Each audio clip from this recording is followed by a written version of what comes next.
बिस्मिल्लाहिर्रहमानिर्रहीम। Today's topic of the video is ANS receptors. ठीक है, इसी वे में मैं आपको बताऊंगी कि आपने इसमें से क्या क्या पॉइंट्स जो है एमसीक्यू एससीक्यू के लिए याद करने हैं और किस तरह से इसको याद करना है। So let's start. इसमें हमारे पास एएनएस रिसेप्टर्स आ जाते हैं। उसमें कौन कौन से रिसेप्टर्स हैं हमारे पास? कुलिनो रिसेप्टर्स, ठीक है, Adreno receptors and dopamine receptors. जो हमारे पास कुलिनो रिसेप्टर्स होते हैं और हम कोलिनर्जिक रिसेप्टर्स भी कहते हैं। ठीक है, और ये मालिक्यूल्स जो हैं वो क्या करते हैं, रिस्पॉन्ड करते हैं एसिटाइलकोलिन को और इसके एनालॉग्स को। ठीक है, इनके रिस्पॉन्ड करते हैं किसको? एसिटाइलकोलिन को। ठीक है, उसके बाद जो हमारे पास मस्कुरेनिक आ जाते हैं।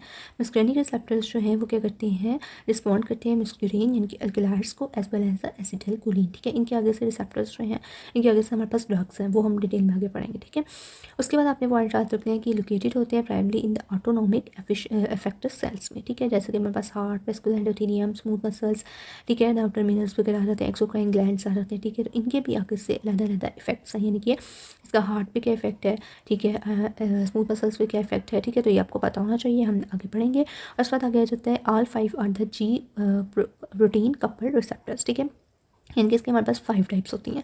5 में से जो हमारे पास 3 है ना, पहली 3 वो हमारे पास होती हैं पेरिफेरल नर्वस सिस्टम में, और बाकी जो हमारे पास 2 रह जाती हैं टाइप्स वो हमारे पास CNS में होती हैं। ठीक है, यानी कि M1 M2 M3 M4 M5। ठीक है, ये हमारे पास 5 इसकी टाइप्स आ जाती हैं। ठीक है, और ये सारी क्या होती हैं, जी कपल्ड प्रोटीन्स होती हैं। ठीक है, इसके भी आगे हम फंक्शन पढ़ेंगे कि जी कपल्ड प्रोटीन क्या है, इसके फंक्शन क्या क्या होते हैं। ठीक है, और बाद निकोटिनिक रिसेप्टर्स। निकोटिनिक रिसेप्टर्स जो हैं वो सोडियम और पोटाशियम आयंस जो है वहाँ पे आयन चैनल्स में लोकेटेड होते हैं और रिस्पॉन्ड करते हैं एसिटाइलकोलिन को और निकोटीन को। ठीक है, निकोटिनिक रिसेप्टर से आपसे निकोटीन याद करना है, मस्कुलिनिक से मस्कुलिन याद करना है। ठीक है, उसके बाद आ जाता है कि इसके 2 मेजर सब टाइप्स होती हैं जो कि लोकेटेड होती हैं गैंग्लिया में और स्केलेटल मसल एंड प्लेट्स में। ठीक है, निकोटिनिक से आपने न्यूरोमस्कुलर जंक्शन यानी कि नर्व मसल याद कर लेना, यानी कि स्केलेटल मसल्स में प्रेजेंट होती है। ठीक है, उसके बाद हमारे पास आ जाते हैं एड्रीनो रिसेप्टर्स। जो हमारे पास एड्रीनो रिसेप्टर्स हैं वो अल्फा रिसेप्टर्स होते हैं, बीटा रिसेप्टर्स होते हैं। ठीक है, जो हमारे पास अल्फा रिसेप्टर्स होते हैं वो लोकेटेड होते हैं इन द वेस्कुलर एंडोथेलियम। ठीक है, ब्लड प्लेटलेट्स, फैट सेल्स वगैरह में। ये इसका आगे टेबल है, वो टेबल हम करेंगे तो उससे ही ये सारा कंप्लीट हो जाता है, यहाँ से बेशक आप ना भी पढ़ें। ठीक है, डोपामाइन रिसेप्टर्स जो हमारे पास सब टाइप्स होती हैं हमारे पास एड्रीनो रिसेप्टर्स की। ठीक है, और ये भी ब्रेन में होती हैं। ठीक है, कुछ वीनर और सप्लाइनिक वेसिकल्स वगैरह में प्रेजेंट होती हैं। ठीक है, इसकी भी हमारे पास 5 सब टाइप्स होती हैं। ठीक है, ये भी हम टेबल में करते हैं। ठीक है, इसको कवर। इसके बाद हमारे पास टेबल आ जाता है, इंपॉर्टेंट है आपका एससीक्यू एमसीक्यू दोनों पॉइंट ऑफ व्यू से इंपॉर्टेंट है, इसको अपने अच्छे तरीके से प्रिपेयर करना है। ठीक है, तो कुलिनो रिसेप्टर्स जो कि पेरिफेरल नर्वस सिस्टम में हैं उनको हम देखें तो हमारे पास इसके रिसेप्टर्स आ जाते हैं, लोकेशन, मैकेनिज्म और मेजर फंक्शंस। ठीक है, जैसे मैंने आपको बताया था कि मस्कुलिनिक हमारे पास M1 M2 M3 है। ठीक है, जो कि हमारे पास पेरिफेरल में है। ठीक है, और बाकी 2 जो है वो हमारे पास CNS में होती है। ठीक है, M1 हमारे पास नर्व एंडिंग में लोकेट करी होती है, M2 हार्ट में, M3 जो है वो इफेक्टर सेल्स में यानी कि मसल्स, स्मूथ मसल्स में, एंडोथेलियम वगैरह में आ जाती है। ठीक है, और इसके मैकेनिज्म देखें तो ये हमने पढ़ा था कि जी कपल्ड प्रोटीन्स होती हैं, यानी कि जी कपल्ड प्रोटीन्स हैं यानी कि स्टिमुलेट या इफेक्ट कर रही होती हैं। ठीक है, इनके फंक्शंस आगे से हम देखते हैं। ठीक है, कि ये इन्हिबिशन करती हैं या इफेक्ट स्टिमुलेटर होती हैं। ठीक है, तो उसके बाद हमारे पास इसमें आ जाती हैं GI कपल्ड प्रोटीन्स। ठीक है, GI कपल्ड प्रोटीन्स आपने याद रखना है कि M2 यानी कि इसमें डिफरेंट है, बाकी दोनों सेम है। ठीक है, तो GI प्रोटीन्स जो है इनका फंक्शन क्या होता है कि CMP जो है हमारे पास साइक्लिक एडिनोसिन मोनोफॉस्फेट उसको डिक्रीज करती है और पोटाशियम आयन जो है उसको एक्टिवेट करती है। ठीक है, और GQ प्रोटीन्स जो है कपल प्रोटीन, उनका फंक्शन क्या होता है कि ये IP3 को इंक्रीज करती हैं। ठीक है, और हमारे पास जो DHEC यानी कि डाइसल्ग्लिसरॉल है उसको कास्केट होती है। ठीक है, तो GQ प्रोटीन का आपने फंक्शन याद रखना है और GI का आपने ये फंक्शन याद करना है। नेक्स्ट भी आपके लिए ये इंपॉर्टेंट है। ठीक है, आगे भी आएगा आपके पास। ठीक है, तो उसमें आपको भी इजी हो जाएगा। उसमें हमारा जो निकोटिनिक है वो NM। ठीक है, और एक NN होते हैं। जो N है वहाँ से आपने याद करना है कि ANS गैंग्लियन में होते हैं, M से आपने याद रखना है मसल्स। ठीक है, यानी कि न्यूरोमस्कुलर में प्रेजेंट होते हैं, लोकेशन होती है, और इनका मैकेनिज्म जो है सोडियम पोटाशियम आयन चैनल्स में होता है, और ये दोनों ही क्या करते हैं, डीपोलराइजिंग करते हैं और इवोक करते हैं एक्शन पोटेंशियल को। ठीक है, तो इस तरह से आपने इसका टेबल जो है वो याद करना है। यहाँ पे आपको थोड़ा सा कन्फ्यूजन हो जाएगी। ठीक है, तो उसको आपने देख लेना है कि M1 नर्व एंडिंग्स में, M2 हार्ट में और M3 हमारे पास इफेक्टर सेल्स में होते हैं। ठीक है, और M2 जो है वो थोड़ा सा डिफरेंट है क्योंकि वो GI कपल्ड प्रोटीन का प्रिपेयर होता है। ठीक है, उसके बाद है हमारे पास आ जाते हैं एड्रीनो रिसेप्टर्स। ये अगर आप टेबल याद कर लेंगे आपके SCQ MCQ प्रिपेयर हो जाएंगे और नेक्स्ट जो चैप्टर्स आएंगे उनमें आपके लिए बहुत ज़्यादा आसानी हो जाएगी। ठीक है, तो इसको आपने किस तरह से करना है, ठीक है, तो इसमें हमारे पास हमने कहा था कि एड्रीनो रिसेप्टर आते हैं जिसमें हमारे पास अल्फ़ा 1 अल्फ़ा 2, ठीक है, बीटा 1 बीटा 2, ठीक है, और बीटा 3 और डोपामाइन हमारे पास आ जाते हैं। ठीक है, जो अल्फ़ा 1 है वो उसी तरह से मस्कुलिनिक की तरह M1 की तरह जो है लोकेटेड होते हैं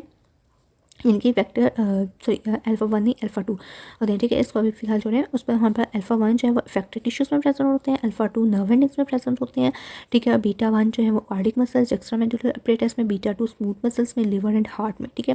यानी कि बीटा 2 जो है वो इन सब का आपने मिक्सचर लिख देना है, बीच में लिवर ऐड कर देना है, यानी कि स्मूथ मसल्स और हार्ट, ठीक है। स्मूथ मसल्स और हार्ट कार्डिक मसल्स जो हैं उसमें इनकी लोकेशन होती है, ठीक है। उसके बाद हमारे पास आ जाते हैं बीटा 3 एडिपोज सेल्स में होते हैं, और डोपामाइन हमारे पास स्मूथ मसल्स में होते हैं, V2 जो है वो हमारे पास ब्रेन में होता है, ठीक है। इसके अंदर जो हमारे पास प्रोटीन्स आ जाती हैं वो अपने किस तरह से याद करनी है, ठीक है। या आपसे MCQ में पूछी जाती है मोस्टली प्रोटीन्स, तो इनको अपने किस तरह से याद रखना है कि हमारे पास जो बीटा वाली हैं वो सारी हमारे पास GS है, ठीक है। बीटा और D1, ठीक है, ये सारी क्या है GS प्रोटीन्स होती हैं इसमें, ठीक है। लेकिन जो हमारे पास अल्फा 1 है उसमें GQ और अल्फा 2 में GI, तो G वाली जो कपल प्रोटीन्स हैं यानी कि अल्फा 1 अल्फा 2 1 2 जो आपने याद रखना है मस्कुरेनिक का और अल्फा 1 2 का, वो अपने किस तरह से याद रखना है Q और I, ठीक है। Q और I अपने याद रखना है, ठीक है। यानी कि Q जो है वो अल्फा में होगी 1 वाले में होगी, ठीक है, और जो I है वो हमारे पास 2 वाले में होगी, ठीक है। तो उसके बाद हमारे पास सेकंड में सिंजर इसका कौन कौन सा आ जाता है ये आपको पता होना चाहिए कि IP3 को जैसे हमने पीछे पढ़ चुके हैं कि GQ प्रोटीन्स जो है वो IP3 increase and deck cascade होती हैं, ठीक है। और GI जो है वो डिक्रीज करती है साइक्लिक AMP को, ठीक है। तो हमारे पास GS जो है इन सब का उल्ट आ जाएगा, यानी कि CMP को ये इंक्रीज कर देगा, ठीक है। उसके बाद फंक्शंस आपने इसकी लोकेशन के अकॉर्डिंगली करने होते हैं, ठीक है। यानी कि स्मूथ मसल्स हैं तो आपको इससे कैल्शियम आयंस यानी कि कंट्रैक्शन नजर आएगी, ठीक है। स्मूथ मसल कंट्रैक्ट करते हैं, ठीक है, तो ये आपने याद रखना है। और इसमें हमारे पास कैल्शियम आयंस होते हैं, ठीक है, स्मूथ मसल्स में। और ग्लैंड्स आपने याद करने किसकी सिक्रीशन करवाता है, ठीक है। और जो अल्फा 2 है वो नर्व एंडिंग्स में है, तो वो क्या करेगा, वो भी नर्व्स को यानी कि जो हमारे पास ट्रांसमीटर्स हैं रिलीज उनको डिक्रीज यानी कि साइक्लिक AMP डिक्रीज कर रहा है तो ये भी डिक्रीज होंगे और कंट्रक्शन होगी, ठीक है। उसके बाद जो बीटा 1 है वो हमारे पास cardiac muscle and extra medullary apparatus, ये क्या कर रहे हैं, इंक्रीज कर रहे हैं साइक्लिक AMP को। जब साइक्लिक AMP इंक्रीज करे तो हमारे पास हार्ट रेट भी इंक्रीज करेगा, रेनिन रिलीज भी इंक्रीज करेगा। इसी तरह से स्मूथ मसल यानी कि स्मूथ मसल को रिलैक्स करेगा, लिवर के ग्लाइकोलिनोजेनेसिस जो उसको increase, cyclic AMP increase, heart पे इसका क्या इफेक्ट होगा, हार्ट रेट इंक्रीज करेगा, ठीक है। एडिपोज सेल्स यानी कि हमारे पास लाइपोलाइसिस होती है तो लाइपोलाइसिस इंक्रीज करेगी, ठीक है। उसके बाद D1 smooth muscles in the neurons, ठीक है, इसमें साइक्लिक AMP इंक्रीज करेगा तो रीनल वेस्कुलर स्मूथ मसल्स ही इसमें आपको बताना है कि स्मूथ मसल्स के करें रिलैक्स करें, ठीक है। D2 जो है वो ब्रेन में होती है यानी कि प्री सिनेप्टिक रिसेप्टर्स जो हैं उनमें इनका मैकेनिज्म ऑफ एक्शन यानी कि मेजर रोल प्ले करते होते हैं। प्री सिनेप्टिक रिसेप्टर या पेरिफेरल नर्व्स में आप कह सकते हैं, ठीक है। और इसमें हमारे पास GI प्रोटीन्स होती हैं, ठीक है। और हमारे पास साइक्लिक AMP डिक्रीज होता है, यानी कि मैंने आपको बताया था 2 जो होगा उसमें हमारे पास I आएगा, ठीक है। यानी कि GI जो है वो हमारे पास D2 है तो उसमें भी GI, लेकिन जो बीटा वाले हैं उन सब में हमारे पास GS होता है, ठीक है। तो ये चीज़ आपने इसमें याद रखनी है, ठीक है। होप सो कि आपको वीडियो जो है वो समझ आ गई होगी सारी चीज़ें वीडियो में, ठीक है। कोई भी क्यूरी हो तो वो आप कमेंट सेक्शन में पूछ सकते हैं, ठीक है। इनकी बाकी भी अवेलेबल है वो आपने देख लेनी है, इसको एक दफ़ा पढ़ लेना है, इतना इंपॉर्टेंट नहीं है क्योंकि आगे सारी इसकी डिटेल लिखी हुई है, ठीक है। इससे आपको कन्फ्यूजन भी हो सकती है। सिम्पैथेटिक और पैरासिम्पैथेटिक जो है इसका आपको डिफरेंस जो है वो पता होना चाहिए। रिपन कॉट अगर आपके पास है तो वहाँ से इसको याद कर लें, ठीक है। तो ये आपने इसको एक दफ़ा देख लेना है, और कोई भी क्यूरी हो तो वो कमेंट सेक्शन में आप पूछ सकते हैं। थैंक यू सो मच, अल्लाह हाफिज़।